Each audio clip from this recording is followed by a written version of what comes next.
Bienvenue sur Géopolitis. On peut rire de tout, mais pas avec n'importe qui. Ça, c'était le postulat de l'humoriste français Pierre Desproges. Il faisait référence, à l'époque, à certains dessins de presse, des dessins humoristiques jugés bêtes et méchants. Tiens, c'est curieux.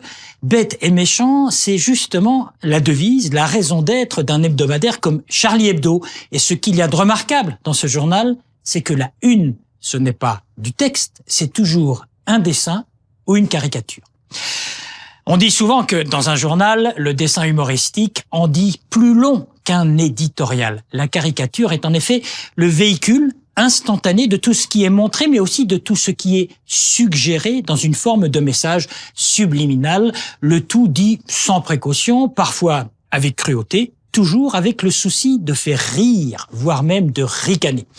À l'heure où, dans le monde, on célèbre la journée de la liberté de la presse, Géopolitis se décrypte ce qui fait la force, l'impact, la nécessité aussi du dessin de presse. Ils se nomment Plantu, Chapat, Cabu, Herman, Burki, Ciné ou Barrigue, pour rester dans le monde de la francophonie. Ce sont des noms simples. D'ailleurs, des fois, on ne sait même pas si ces messieurs ont un prénom. Bref, ce sont ceux qui, quotidiennement, font la une des journaux. Leur stylo est trempé dans l'acide, leur plume est acérée, leur liberté est totale. On les aime, on les redoute. En un coup de crayon, ils peuvent faire rire aux larmes tout en brisant une carrière. Ils dénoncent férocement les grands de ce monde, ils font du journalisme, ils participent à la démocratie et leur art ou leur mission ne date pas d'hier, puisque en France, par exemple, c'est à la suite de la Révolution de 1830 que l'on fonde le tout premier journal satirique qui s'appelle tout crûment La Caricature, et son objectif est simple, informer oui, mais par le truchement de la dérision. Le dessin sous forme de caricature a pour fonction de révéler un problème, un malaise, et s'il gêne, s'il offusque, c'est que justement, il est là pour transgresser un code, pour casser une retenue, tout en laissant place à l'imagination, donc à la création. Le dessinateur Plantu ne dit pas autre chose. Le dessinateur de presse doit être plus rigoureux et journaliste. C'est-à-dire qu'il doit continuer à se lâcher et à passer son temps à énerver tout le monde, à être borderline, de dépasser même la ligne rouge, mais à la fois, il faut qu'il pense que son dessin, il est aussi un dessin provocateur. Le métier n'est pas sans danger. Le 20 mars de l'année dernière, Raïs Al-Hilali, un dessinateur libyen de 34 ans, est abattu par un soldat. Il était en train de faire une caricature de Kadhafi sur un mur. 10 ans plus tôt, en Sierra Leone, le dessinateur Minoru Touré, alias Adzo, était assassiné par un mouvement révolutionnaire. Ses caricatures avaient déplu. Combien de journalistes dessinateurs ont été ainsi visés, censurés, ouvertement ou sournoisement, voire arrêtés ou exilés? Et c'est, entre autres buts, pour les défendre, que s'est créée l'association Cartooning for Peace, Dessin pour la paix, avec un parrain, Kofi Annan, un fondateur connu, Plantu, du journal Le Monde, et une belle brochette de dessinateurs de tout pays, résolus, comme il le formule si bien, à faire désapprendre l'intolérance.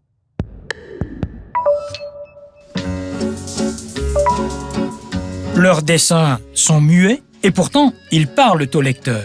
Les auteurs n'ont pas toujours l'occasion de s'expliquer. Il est donc temps, pour une fois, de leur donner la parole. J'essaye de donner dans mes dessins pas seulement une méchanceté tirée à boulet rouge sur certaines personnalités, mais aussi rechercher le côté poétique. J'essaye d'être juste. Et ça a l'air modeste, mais en même temps, derrière la justesse, il y a la provocation, je crois. On n'est jamais aussi provoquant que quand on est juste, quand on vise juste. Je déteste regarder les choses en plan moyen. J'aime bien me placer un peu plus haut que l'actualité, ou à côté, ou en contrebas pour voir les choses d'en bas. Et ça me donne un angle que les journalistes ne vont pas chercher. L'invité de Géopolitis, Herman, dessinateur de presse, qui nous donne rendez-vous, entre autres, dans la Tribune de Genève. Vous en avez de la chance, vous les dessinateurs de presse, vous avez une liberté totale, vous faites ce que vous voulez. Est-ce que vous êtes d'accord avec ça? On a une plus grande liberté que les journalistes, pour une raison qui n'est pas forcément intrinsèque au dessin de presse, mais qui est intrinsèque à notre position dans le journal.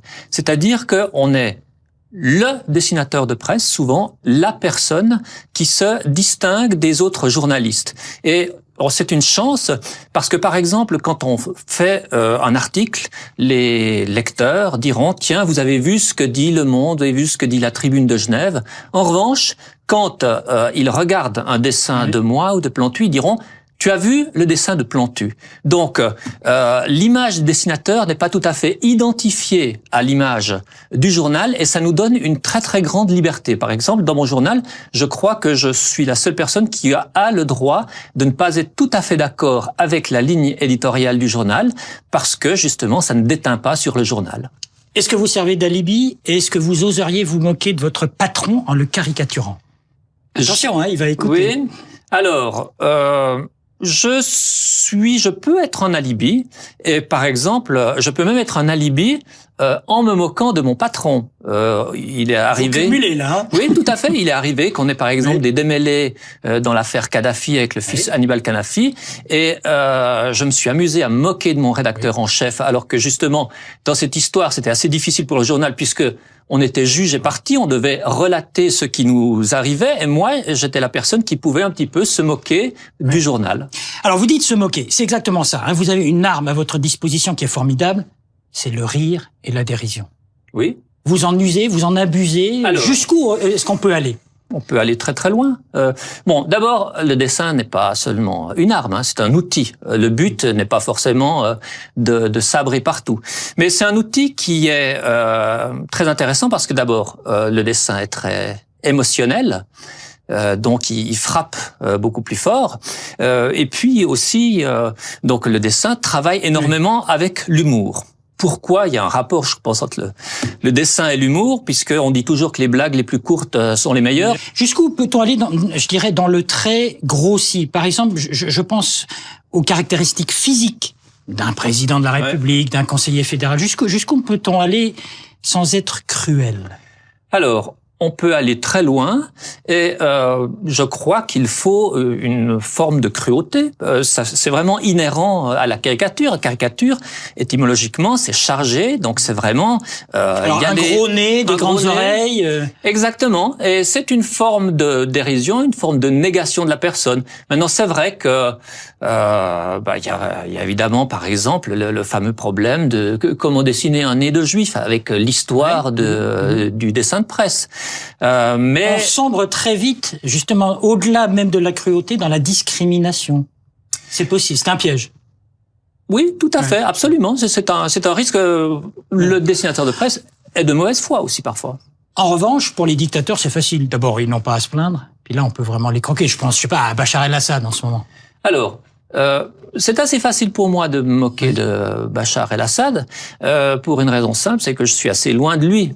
Évidemment, c'est un peu plus difficile en Syrie. Et d'ailleurs, j'ai un collègue qui s'en est mordu les doigts puisqu'il se les a fait casser. La liberté de la presse n'existe pas partout, y compris pour les dessinateurs de presse. Hein. Exactement. C'est un métier risqué quand même. Il y en a qui meurent. Alors, c'est un métier qui est risqué dans certains pays. Il ne l'est pas du tout ici. Ici, dans nos pays occidentaux, on est une espèce de cerise sur un gâteau. Parfois, on se dit, mais est-ce que je sers à quelque chose? Est-ce que je suis pas justement en train de faire que tout continue à fonctionner comme ça fonctionne? Donc, il y a un petit côté, dans le rire, il y a toujours une valeur un peu réactionnaire parfois. Mais alors, je pense que justement, dans certains pays, il y a quelque chose de complètement vital. Et moi, j'envie, dans une certaine mesure, certains dessinateurs de pays où la liberté de la presse est remise en question. En même temps, je les admire plus que je les envie parce que je crois qu'ils font preuve souvent d'un courage dont je pense que je ne ferai pas état dans leur situation. Votre but, finalement, c'est quoi? C'est très naïvement, c'est la paix dans le monde. On stigmatise les méchants pour que le monde devienne gentil. C'est ça? Non, je crois pas. Non, faut pas réduire. Là, vous caricaturez la caricature. J'ai le droit. Oui. Non, je pense que tout le spectre du dessin de presse est exactement le même que le spectre du journaliste. Donc, il est de faire comprendre, de remettre en question, parfois d'incriminer, parfois de discriminer, mais on a vraiment tout le spectre du journaliste. François Hollande, ça y est, vous savez comment le croquer, ça peut servir? François Hollande n'est pas trop difficile. Le signe distinctif, c'est évidemment ses yeux de Basset qui sont... C'est vous qui le dites, hein, moi j'ai rien dit, oui. Oui, non, mais il a quelque chose de gai et de triste que j'aime beaucoup. Il y a quelque chose de très sympathique. Je ne l'ai pas encore tout à fait. Justement, certaines personnes lui reprochent une forme de mollesse. Et cette mollesse, alors moi je crois à la physiognomonie. Je crois qu'elle se reflète dans ses traits. Et Sarkozy était beaucoup plus facile. Vous voyez, je le mets déjà. Oui, mais très bien. Bon. Était beaucoup plus facile à faire. Alors on verra ça, notamment dans la tribune de Genève. Merci, Herman, merci à vous. Merci.